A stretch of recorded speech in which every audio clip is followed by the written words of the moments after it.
Sacrum, तो अभी हम पढ़ेंगे सैक्रम। सैक्रम को वर्टिब्रा मैग्नम भी बोला जाता है। सैक्रम एक ट्रायंगुलर बोन है जो कि बहुत लार्ज इन साइज है और फ्लैट है। और सैक्रम, जैसे कि हमने इंट्रोडक्शन में देखा था कि सैक्रम 5 होते हैं इन्फेंट्स में, जब वो एडल्ट में 5 फ्यूज होकर एक सिंगल सैक्रम बोन बना लेते हैं। तो क्लियरली ये दिख रहा है कि एक ट्रायंगुलर बोन है और ट्रायंगल होने के कारण इसका एक बेस है, इसका एक एपेक्स है और इसके 2 लैटरल सरफेसेस है।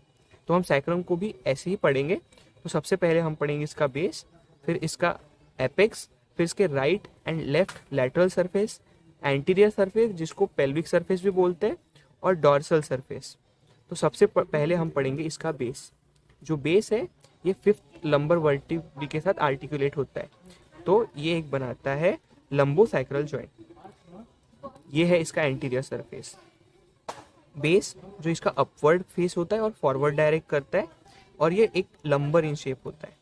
इसकी जो बॉडी है वो, जैसे मैंने बताया कि लंबर 5th के साथ आर्टिकुलेट होके लंबोसैक्रल जॉइंट बनाती है। उसके बाद ये एंटीरियर सरफेस है, इसमें ये फ्यूजन ऑफ 5 सैक्रल वर्टिब्री से बनता है और हर फ्यूजन पे एक ट्रांसवर्स रिज बनता है। तो ऐसे 5 सैक्रल वर्टिब्री के फ्यूजन की वजह से 4 ट्रांसवर्स रिजेस हमको देखने को मिल सकते हैं। ट्रांसवर्स रिजेस के लैटरली हमको फोरामेन मिलेंगे जिसको हम बोलेंगे एंटीरियर सैक्रल फोरामेन या फिर पेल्विक सैक्रल फोरामेन।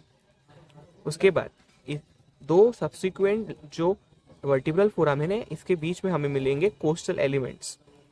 ये कोस्टल एलिमेंट्स जो लैटरली हमको जो प्रोसेसेस दिख रहे हैं ट्रांसवर्स प्रोसेस, उसके साथ कंबाइन होके लैटरली वो जाके लैटरल मासेस बनाते हैं।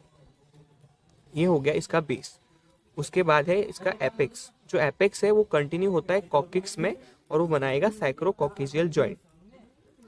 उसके बाद हम पढ़ेंगे इसका पेल्विक सरफेस जो कि एंटीरियर सरफेस है और डॉर्सल सरफेस।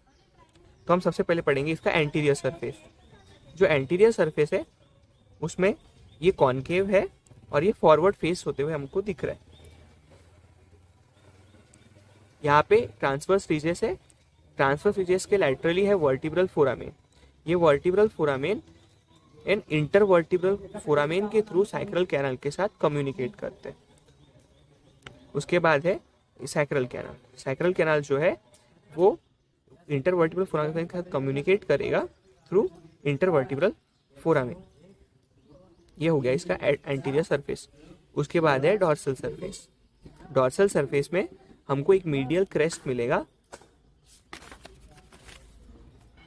और मीडियल क्रेस्ट के ऊपर होता है ट्यूबरकल।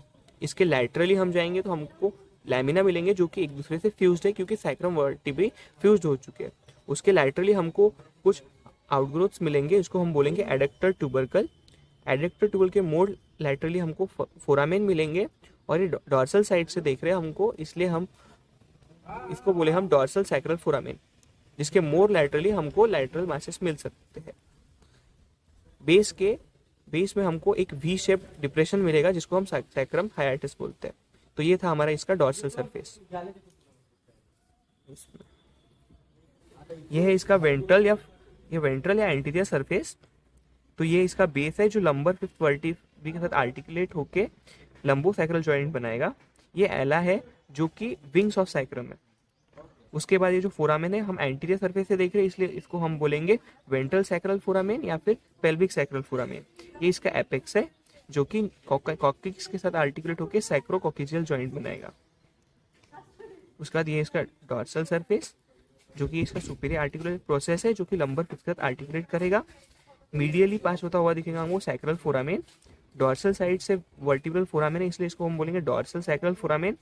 लैटरली हमको आउटग्रोथ्स दिखते हैं, हम उसको बोलेंगे सैक्रल क्रेस्ट, या और लैटरली प्रेजेंट है इसलिए हम उसको बोलेंगे लैटरल सैक्रल क्रेस्ट। मीडियली भी एक क्रेस्ट प्रेजेंट होता है, उसको हम बोलेंगे medial sacral crest. Lower and पे हमको एक वी शेप डिप्रेशन मिलेगा, उसको हम बोलते हैं सैक्रल हाइएटस।